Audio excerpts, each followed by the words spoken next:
watch me. Bonjour, bonsoir tout le monde. Je vous retrouve aujourd'hui pour la fin du procès de P. Diddy. Je vous avais laissé au jour 24, donc je vais terminer et vous dire le verdict. Je vous préviens d'entrée de jeu, je ferai une vidéo dans pas très longtemps où ce sera une analyse de tout ce procès. Voilà, je reviendrai sur les témoignages marquants, je vous ferai mon analyse avec mon avis. Mais pour l'heure, donc, quand je vous ai laissé la dernière fois. Ce qui s'est passé ensuite, donc le 17 juin, on a l'ancien assistant de P. Diddy qui a invoqué le 5e amendement. Donc c'est Brendan Paul, celui qu'on avait arrêté et qu'on avait traité de mule, celui donc qui transportait les substances pour Diddy. Bon, selon lui, c'était pas une mule, c'était son assistant. Donc il a invoqué le 5e amendement, mais le juge Arun Subramanian lui a signé une ordonnance d'immunité, l'obligeant donc à témoigner. Donc ce jour-là, on a eu à la barre Deleasa Penland, agent spécial du bureau du procureur américain pour le district sud de New York, qui a pris donc la parole pour poursuivre son témoignage. Alors, le jury a pu examiner les relevés de réservation de vol et d'hôtel d'un escorte plutôt, nommé Jules, pour un voyage de Los Angeles à New York en août 2009, payé avec la carte American Express de P. Diddy. Donc le jury a également pris connaissance de SMS échangés entre cette escorte Jules et Cassie, dans lesquels elle le remerciait et lui envoyait les informations de vol pour son retour. Donc cet agent spécial Deleasa Penland a examiné devant le jury les documents relatifs à un séjour hôtelier à Los Angeles en septembre 2014. Ces documents comprenaient des frais sur la carte American Express de P. Diddy pour un vol aller-retour New York-Los Angeles pour un homme surnommé Dave. Donc un autre escorte. Les documents de l'hôtel indiquaient que la réservation avait été effectuée au nom de l'assistant de P. Diddy, Eli Maroun, avec Christina Coram. Je vous ai déjà parlé d'elle, c'est l'ancienne chef de cabinet de P. Diddy, comme contact. Donc elle était spécifiée sur les documents. La carte enregistrée appartenait à P. Diddy. Les documents indiquaient également que le client avait ultérieurement demandé une chambre supplémentaire à sa réservation. Le relevé de carte de crédit indiquant ses frais avait été réglé par 5 comptes bancaires différents, dont certains liés à Bad Boy Entertainment et Combs Enterprises. Un peu plus tôt, en octobre 2012, P. Diddy a versé 46 786 $ à l'Intercontinental New York Times Square pour dommage à une chambre et le nom de Frank Black figurait sur le portefeuille de cet hôtel. Frank Black, c'était un nom sous lequel parfois réservaient ces chambres Diddy. Donc la procureure adjointe américaine Emily Johnson présente une chronologie des documents relatifs à l'altercation survenue en mars 2016 à l'Intercontinental. Donc c'était à une autre période. Là, c'est 2016, c'est quand on a vu les images de P. Diddy qui frappe Cassie. Mais du coup, on comprend qu'en 2012, déjà, il avait ravagé une chambre. Donc 2016, on voit donc des documents qui comprennent des SMS, des appels et des photos. La première étant la demande de Cassie concernant la disponibilité d'une escorte le 4 mars. La chronologie montre également que P. Diddy a passé 8 appels consécutifs à Cassie vers 11h28, tous restés sans réponse. On a vu également des photos de Cassie, sa lèvre gonflée et portant des lunettes de soleil prises à 11h35 et le jury avait déjà vu ces photos lorsque Cassie avait témoigné. Elles avaient été prises dans la voiture après qu'elle ait quitté l'hôtel. Donc ils ont revu tout ça. Donc c'est vraiment pour établir la chronologie de cette journée-là typiquement. Donc Diddy a également appelé et envoyé des SMS à Cassie à plusieurs reprises après donc cette altercation à l'hôtel. Il l'a appelé à 3 reprises vers 11h36 mais elle n'a pas répondu. Il l'a rappelé 2 fois peu après, chaque appel durant environ 1 minute. Il l'a rappelé encore 3 fois sans obtenir de réponse et lui a envoyé un SMS qui disait « Appelle-moi maintenant ». Cassie a répondu « Je suis allée vérifier tout et j'ai parlé à la sécurité. Jules est parti, donc l'escorte.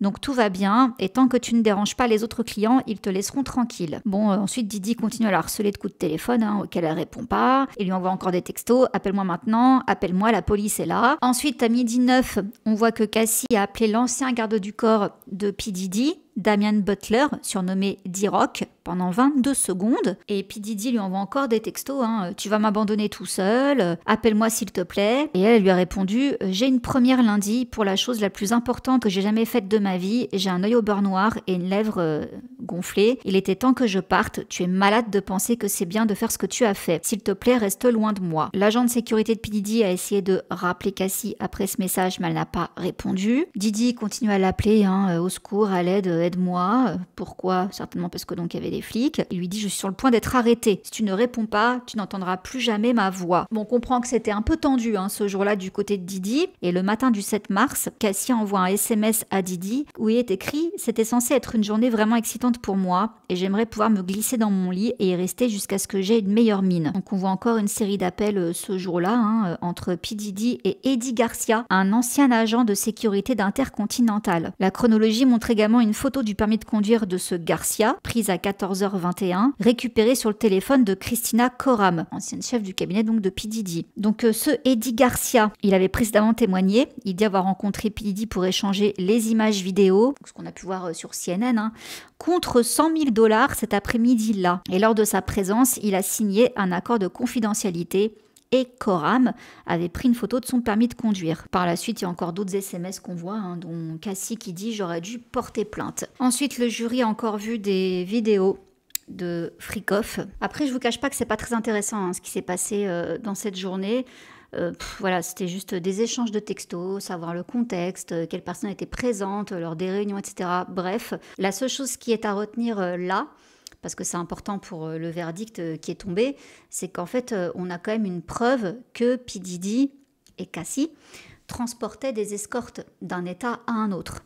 Voilà, gardez ça en tête du coup pour le verdict final, parce que là, clairement, il y a la preuve. En plus, c'est payé avec les cartes de crédit de Diddy et de ses entreprises. Par la suite, je vous dis, c'est pas très intéressant. Il y a eu une reprise le 20 juin, mercredi, après qu'un des jurés soit déclaré malade. Donc ça a perturbé le calendrier du procès. Et en plus, le tribunal était fermé le 19 juin parce que c'était férié. Et après, c'était une demi-journée seulement d'audience prévue. Bon, donc ça nous ramène au 20 juin. On a enfin eu l'entrée en scène du fameux Brendan Paul, celui qu'on avait, donc, comme je vous dis, appelé la mule, et qui avait évoqué le 5e amendement. Bon, là, il a une immunité. Donc il vient témoigner qu'il a travaillé comme assistant de Diddy à partir de la fin 2022, après avoir obtenu son diplôme universitaire et avoir cessé de travailler pour Diddy lorsqu'il a été arrêté le 25 mars 2024 à l'aéroport de Miami. Il a déclaré qu'il se rendait en vacances en famille avec Diddy lorsqu'il a été arrêté pour possession de coco. Et il dit que cette coco était dans mon sac Goyard pour mes tâches d'assistant personnel. Donc il déclare qu'il était en train de balayer, de nettoyer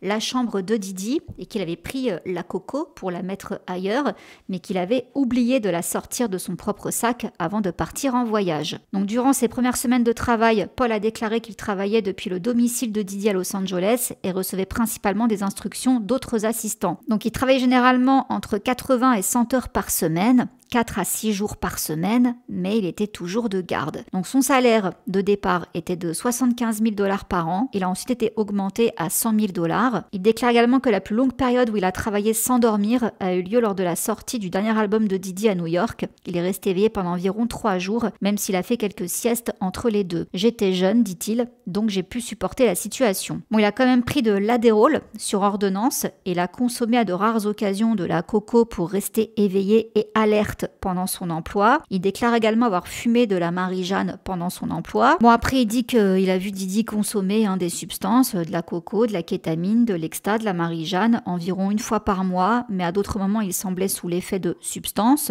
Et là, le jury a vu une photo prise par Paul au début de son emploi. On voyait donc des substances et de la molly teintée en rose pour l'esthétique, selon son témoignage. Et il déclare que Diddy ou un autre assistant lui demandait de se procurer des substances pour Diddy. Donc il achetait de la Marie-Jeanne environ tous les 2 mois. À certaines occasions, Paul envoyait un SMS à un trafiquant de substances et il venait au domicile de Combs pour livrer les substances. Par la suite, il déclare que Christina Coram, donc l'ancienne directrice de cabinet de Diddy, ne voulait pas vraiment que Paul soit impliqué dans les soirées de folie, autre nom donc pour décrire des freak-off, pour une raison inconnue, mais qu'il en avait organisé et nettoyé plusieurs fois pendant qu'il travaillait pour Diddy. Donc, ces soirées de folie, oui, ça s'est produit à plusieurs reprises, mais il se souvient uniquement que c'était avec Jane. Alors Jane, vous me l'avez dit dans les commentaires, je ne l'ai pas dit parce que c'était encore en cours de procès, mais oui, Jane, je pense qu'on a tous capté que c'est l'ex de 50 Cent. Au passage, voilà, je vous le dis. Donc c'est la dernière petite amie en date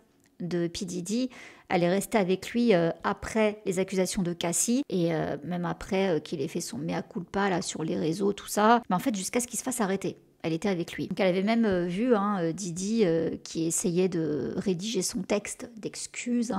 Voilà, comment je peux faire ça, comment je peux dire ça, quel est le meilleur mea culpa. Bon, donc Brendan préparait finalement les chambres. Donc il fallait qu'il y ait de l'huile pour bébé, de l'alcool, des produits de toilette, des draps, ça va être supplémentaire. Bon, en gros, le même taf que les autres assistants. Jusque-là, rien de nouveau sous le soleil. Alors quand il s'est fait arrêter, il dit qu'il n'a pas dit aux forces de l'ordre que la coco n'était pas la sienne ce jour-là, par loyauté envers Diddy. Donc il témoigne que les charges retenues contre lui concernant l'incident avaient été abandonnées parce qu'il a un très bon avocat. Donc il a suivi plus de 20 cours de dépistage de substances et s'est soumis à des tests de dépistage aléatoires. Ensuite il y a eu le contre-interrogatoire, qui est pas intéressant.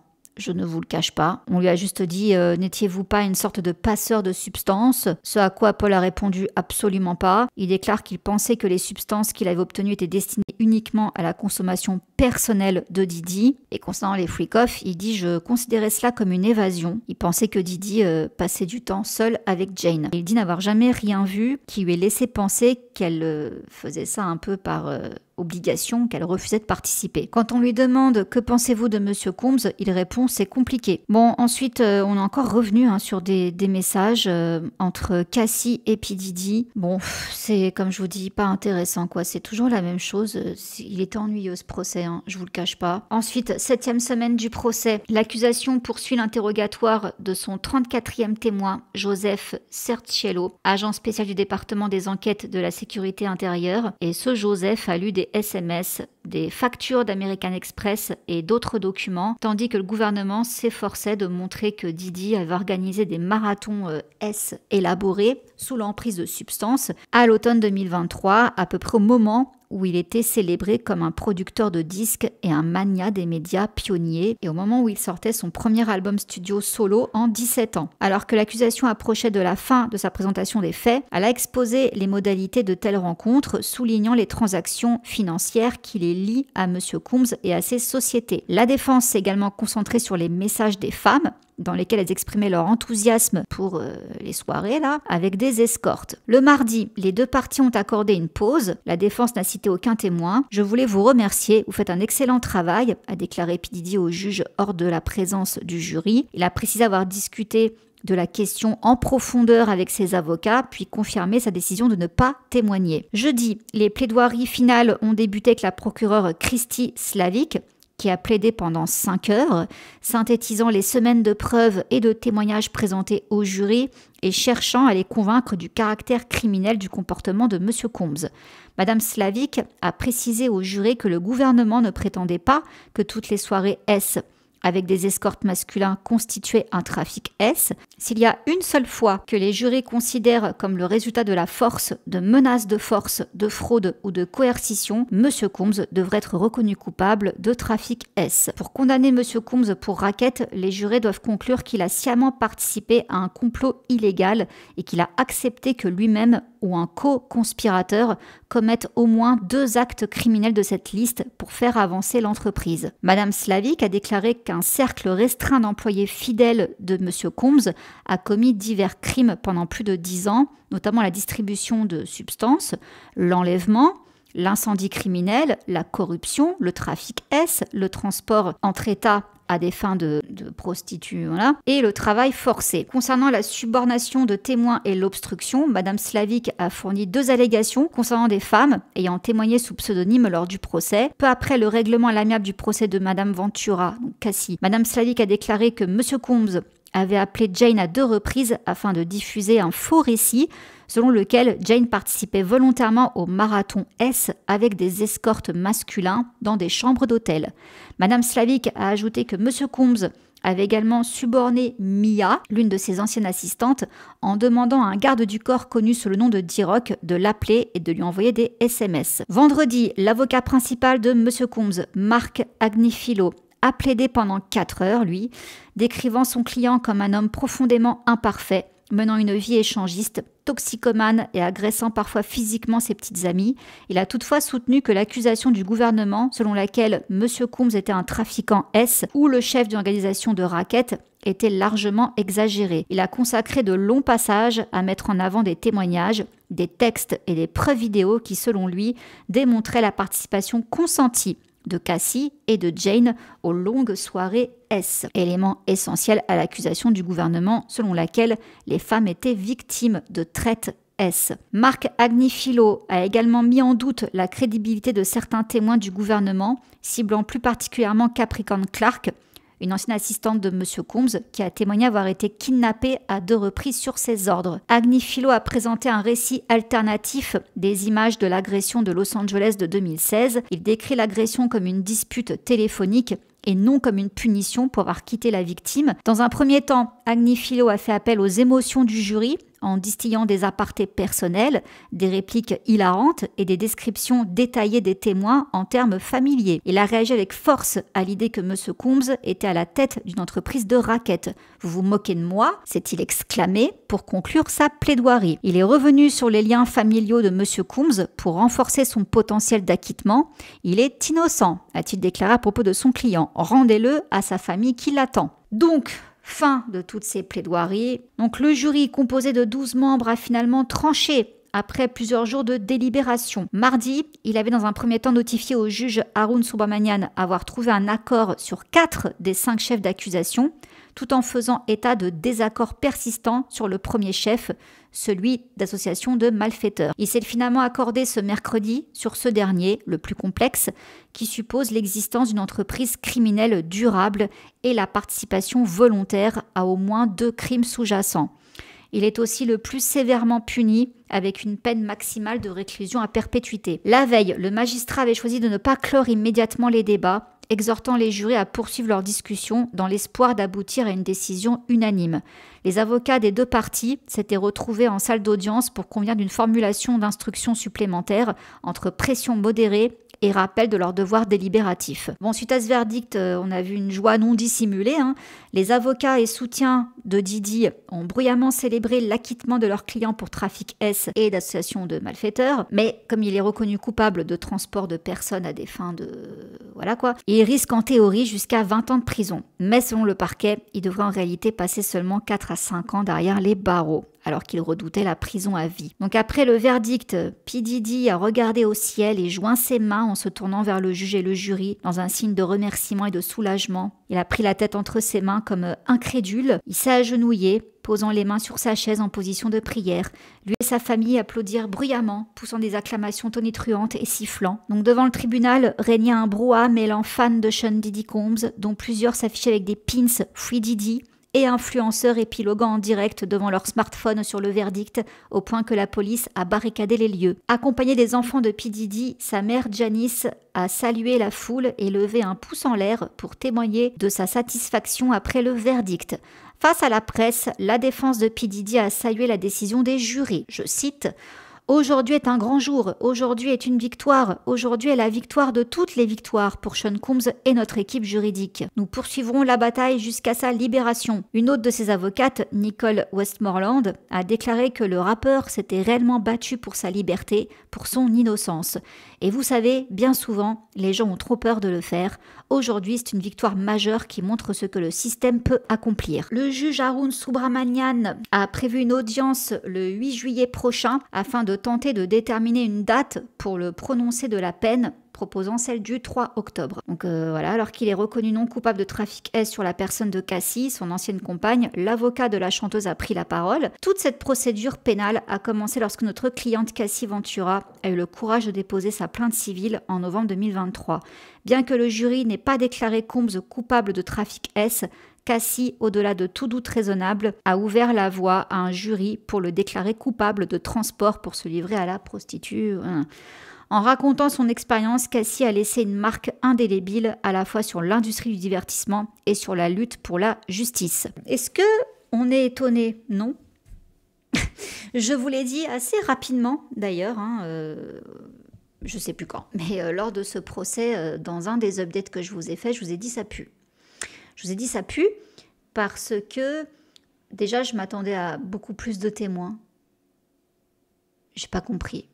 Enfin, quand on voyait les 120 plaintes, soi-disant, que le type là, comment il s'appelle, Busby, avait recueilli. Je pensais qu'on allait vraiment voir une dinguerie hein, en termes de procès. Je suis déçue, pas dans le sens où je m'attendais à un gros spectacle, hein, non, mais je suis déçue de voir qu'au final, c'était très peu ce qu'ils avaient contre lui, parce que vous remarquerez avec les vidéos que je vous ai faites, que toutes les femmes qui accusaient Didi de mauvais traitements, d'avoir fait des freak-offs, etc., bref, toutes ces femmes-là, mis à part Mia, elle c'est un cas à part, mais au final les autres, c'était ses petites copines. Elles ont mangé, elles ont pris cher, mais elles ont toutes dit qu'elles l'aimaient. Et que malgré tout ça, elles l'aimaient toujours et ne lui en voulaient pas. Donc bon, à partir de là, qu'est-ce que vous voulez faire? Là, l'idée, c'était vraiment de prouver qu'il y avait eu un trafic S. Association de malfaiteurs, non, en fait, il n'y avait rien qui allait dans ce sens-là. Même les armes, je m'attendais à avoir une mutinerie qu'ils allaient nous montrer. Au final, on apprend quoi? Que les armes étaient stockées dans une espèce d'artillerie, quoi, réservée uniquement aux gardes du corps de Didi dans sa résidence. Mais il n'y a rien qui a pu prouver. L'incident, par exemple, avec la voiture de Kid Cudi, ça a été écarté. Il n'y avait pas assez de preuves. Donc, l'histoire aussi de la fille au-dessus du balcon, là, pareil, ça n'a rien donné non plus. Donc, la Coco à des fins personnelles, puisque au final c'était pour lui et lors de soirées, etc. Donc c'est pas de ça dont on l'accusait. Donc par contre, oui, il y a effectivement eu, comme je vous disais, transport de personnes à des fins de... Voilà, puisque les escortes donc étaient trimballées hein, de New York à Los Angeles ou à Miami, etc. Ça, oui, on a pu le prouver, mais il va pas prendre cher pour ça. Quand là, le média, ils disent qu'il va prendre 4 à 5 ans alors qu'on disait 20 ans... Même pas en rêve, il fera 20 ans, soyons réalistes. Donc ouais, je vous avais dit hein, que ça puait. Qu'au final, vu les témoignages des victimes, pour moi, il n'y a que Mia qui se démarquait du lot parce qu'elle avait vraiment été abusée par lui. Cassie aussi, mais elle, c'était pas une petite copine, hein, contrairement aux autres. Elle a été abusée, elle a été séquestrée, hein, détecteur de mensonges, etc. Mais c'était la journée, le soir, elle pouvait rentrer chez elle. Donc est-ce qu'on parle vraiment de séquestration? Voilà. Et il n'était pas jugé pour VIOL, ni pour avoir battu des femmes. Donc forcément, en jouant sur toutes ces nuances, comme je vous disais, ça puait. Je sentais, hein, vu la direction que prenait le procès, qu'on allait aboutir à ça. Voilà. Et ce que Tony Buzbee nous a promis, hein, vous verrez des noms ressortir. Peut-être qu'il y aura un autre procès derrière. Peut-être que là, c'était uniquement pour ces chefs d'accusation. Mais peut-être qu'il y aura d'autres procès ouverts pour d'autres cas. Je ne sais pas. Mais là, en tout cas, avec ce qu'on avait, je me suis dit, oui, si on n'a que ça, effectivement, c'est light. C'est très léger. Et où sont les célébrités qui devaient tomber avec lui? On n'avait rien. On n'avait rien. Donc, on s'est fait chier, on peut le dire. Hein. Moi, je vous avoue qu'au fil du temps, quand je voyais les trucs, je me disais, c'est bon, on a compris. C'est plié. C'est plié. Il y a rien en fait, il y a rien. Enfin, il y a rien. On se comprend, hein, c'est déjà très grave tout ce qu'on a pu voir, etc. C'est très choquant. Mais par rapport au chef d'accusation qu'il avait, c'était pas assez.